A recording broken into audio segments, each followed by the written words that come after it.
Apa? Diana. Pekik Lisa tidak percaya jika wanita yang Keenan pilih menjadi sekretarisnya di K. Morgan Company adalah si wanita ular itu. Aku tidak setuju, lanjutnya. Keenan menaikkan satu alisnya. Dia sudah menyangka kalau respon Lisa akan seperti ini. Aku tidak butuh pendapatmu. Dengan santainya Keenan mengacuhkan Lisa dan memilih kembali fokus ke layar ponsel dalam genggaman. Dia tengah membalas banyak pesan masuk dari rekan bisnisnya yang mengirimi berbagai macam ucapan selamat. Ini adalah hari ketiga setelah Lisa resmi keluar dari Morgan Group dan menjadi pengangguran di rumah. Saat ini pula mereka dalam perjalanan menuju hotel di acara peresmian Keenan sebagai CEO baru di anak perusahaan Morgan Group yang diberikan oleh papanya sebagai hadiah pernikahan. K. Morgan Company adalah incaran Keenan selama ini. Orang tuanya akan memberikan kepercayaan padanya jika Keenan dinyatakan layak untuk memimpin perusahaan. Terima kasih, ucap Keenan tiba-tiba dengan senyum manis di bibirnya. Seiring dengan mobil yang telah supir bawa masuk ke area hotel.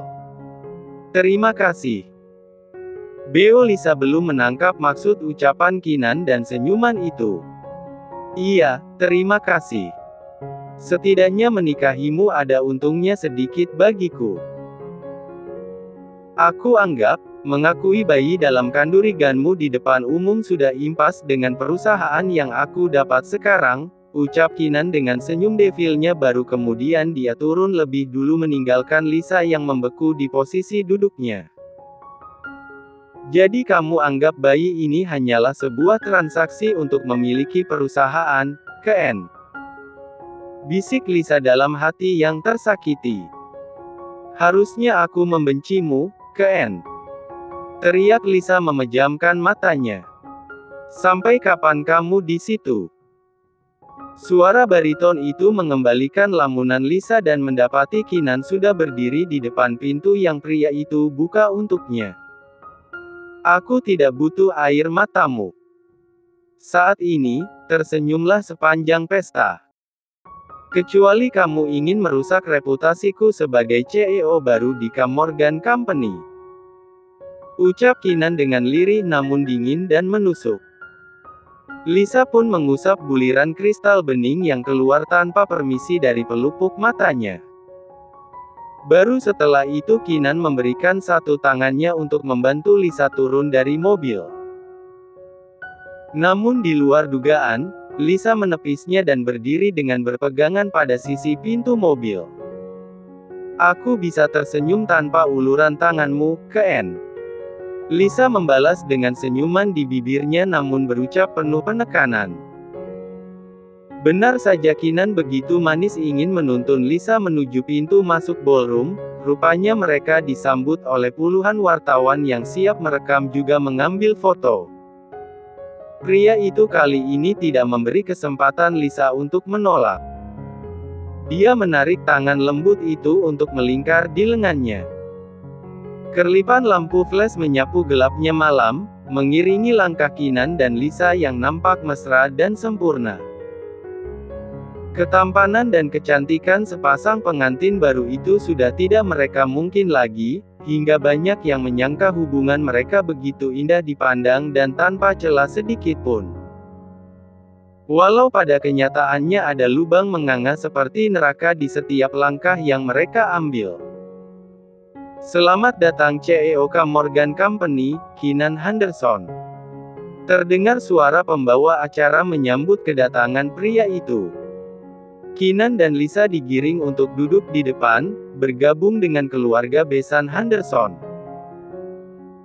Acara pun berlangsung, Jason sebagai pimpinan teratas Morgan Group naik ke podium untuk memberi sambutan dan ucapan selamat. Berganti kini Keenan yang dipersilahkan naik ke podium. Selamat malam semua tamu undangan. Terima kasih untuk waktu dan doa yang kalian berikan untuk saya malam ini. Juga beribu ungkapan cinta untuk kedua orang tua saya dan kakak saya tentunya yang selalu mensupport dan memberi banyak ilmu hingga saya bisa berdiri di sini, bersiap mengemban tugas dari anak perusahaan Morgan Group yaitu K Morgan Company, ungkap Kinan berdiri dengan gagahnya di hadapan ratusan kolega dan keluarga. Selain itu kini ada tambahan semangat dari wanita yang telah bersedia menjalani hidup dengan saya, menerima kekurangan saya, dan nantinya akan berada di belakang saya untuk menuju sukses bersama. Lanjutnya menatap hangat wanita yang duduk tepat di depan podium. Lisa Mahendra, terima kasih telah menjadi bagian dari hidupku. Hidupku yang tidak sempurna, namun kamu masih bertahan untuk melengkapiku dan menjadikanku sempurna. Kinan yang sangat pandai bersandiwara di depan umum, nyatanya mampu meruntuhkan rasa benci di hati Lisa. Dia begitu terbawa suasana, terlebih netranya bertabrakan dengan tatapan hangat Kinan yang pernah dia dapatkan dulu. Lisa rindu itu. Juga untuk kolega-kolega yang sudah setia menemani Morgan Group. Terima kasih untuk kedatangannya Tuan Niko dan Nyonya Rina dari Abraham Persada Hospital. Proyek besar kalian dengan rumah sakit kami akan segera terrealisasikan, ucapan Kinan mendapat respon antusias dari Niko yang duduk di sebelah Jason. Kemudian sorot mata Kinan beralih pada Lisa yang duduk berdekatan dengan istri salah satu rekan bisnisnya. Tuan Daniel Edward Maxim, apa kabar? Tanya Kinan mencairkan suasana. Terima kasih telah datang bersama Nyonya Mona, semoga istri kita bisa saling mengenal lebih dekat lagi. Lanjut Kinan menampilkan bahasa tubuh terbaiknya di atas podium dengan aura kepemimpinan yang menguar dari dalam dirinya. Acara peresmian untuk Kinan berjalan lancar. Kini para tamu undangan diminta untuk menikmati jamuan yang ada. Tuan Kinan, sapa Deon yang baru saja hadir di acara tersebut. Kinan yang sedang berdiri dan berbincang dengan rekan lainnya pun menoleh. Tuan Deon, akhirnya Anda datang.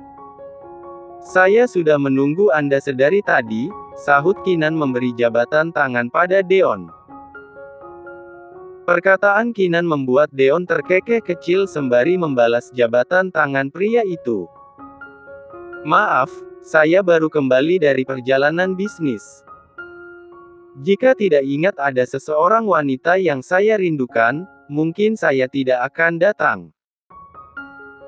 Seketika senyum di bibir Kinan meredup tatkala melihat sorot Deon yang tertuju pada Lisa di seberang sana. Tidak mungkin, kan, wanita yang dia maksud adalah Lisa. Bisa jadi Clara, pikir Kinan melihat Lisa tengah mengobrol dengan istri-istri rekan bisnisnya. Di sisi lain, Diana baru saja datang menggunakan taksi. Bibirnya terus menggerutu karena Kinan tidak mau menjemputnya. Dia benar-benar berusaha mati-matian menjaga image-nya di depan mereka. Menyebalkan, umpatnya dalam hati. Diana terus memasuki ballroom dan mengantri untuk tanda tangan sebagai tamu undangan. Dilihatnya sepasang pria dan wanita yang sedang menunggu asisten mereka melakukan pengecekan kartu undangan. Tampan sekali pria itu, tubuhnya pun begitu menggiurkan, gumam Diana. Dia pun bergantian dan melihat catatan kehadiran tertulis nama Vanzo Donzello dan Abeleza. Oh, jadi nama pria gagah itu Vanzo. Diana mengangguk-angguk dengan tidak elegan. Tuan Rafael Alexander dan Jonathan Edward, selamat datang. Kalian datang bersama. Di mana istri-istri kalian? Sapa Kinan dengan sedikit candaan dan suara itu terdengar di telinga Diana yang baru saja melangkah masuk ke ballroom lebih dalam. Seketika otak gesrek dia memandang penuh binar suami-suami orang yang begitu gagah. Tapi tetap saja atensinya tertuju pada Kinan yang lebih berharisma dibanding yang lain. Sayang, panggil Diana saat Kinan baru saja menjauh dan tamu-tamunya. Saat menyadari Diana yang datang dengan memanggil nama itu, sontak Kinan menarik lengan wanita itu dengan kasar dan membawanya ke balik pilar. "Sakit, sayang," pekik Diana dengan lirik. Kinan pun melepas lengan itu saat merasa aman jika dia berbicara di tempat sepi itu. "Jangan lagi sebut panggilan itu di depan umum," ucap Kinan penuh peringatan dengan tatapan tajamnya. "Maaf, aku lupa. Untuk itu jangan lagi panggil aku dengan sebutan itu supaya kamu tidak lagi asal memanggil. Aku memang tidak pantas kamu sayangi. Aku hanya wanita yang tidak sengaja datang dan menjadi pelampiasan nafsumu malam itu." Diana memulai aktingnya dengan memberi ekspresi sendu. "Astaga, bukan begitu." Kinan hampir menarik rambutnya yang tersemir rapi dan hitam mengkilap. Namun berakhir dengan meremat udara, membuang frustasinya menghadapi Diana yang selalu membahas mengenai kejadian malam itu sebagai senjata ampuh. "Aku sudah menuruti kemauan kamu dengan menjadi sekretaris di perusahaanku. Jadi bekerjasamalah dengan baik, jangan sampai orang lain beranggapan buruk tentang diriku hanya karena kamu memanggilku seperti itu." "Iya, Kinan," sahut Diana menunduk patuh. Tanpa mereka sadari ada sepasang telinga yang tengah mendengarkan percakapan Kinan dan Lisa. "Jadi seperti itu ceritanya. Pantas saja aku selalu melihat sorot sendu di mata Lisa semenjak dia menikah dengan Kinan. Tidak pernah seperti dulu, saat aku dan dia sering bertemu di meeting perusahaan.